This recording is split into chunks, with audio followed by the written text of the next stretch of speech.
Chasing a diagnosis is getting in the way of your autoimmune healing. I know that sounds contradictory, but here's what I see with a lot of clients. It is very easy to become hyperfixated on chasing that diagnosis because you want in your bones that confirmation that says all of your concerns are valid. You are actually experiencing these terrible symptoms.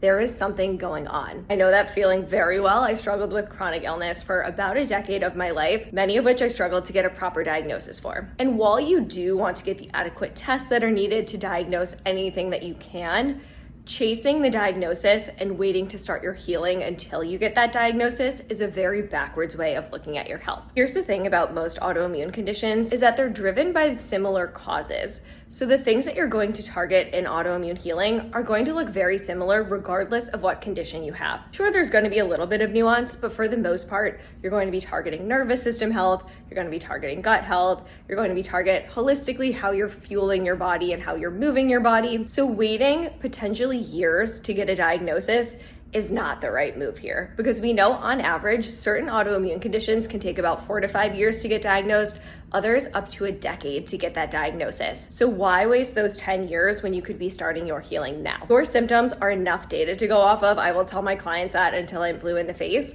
We're going to investigate why those symptoms are happening and address the root cause rather than waiting for a diagnosis label to be put on them. If you have no idea where to start with your healing without a diagnosis, check out the link in my bio of the ways that we can work together.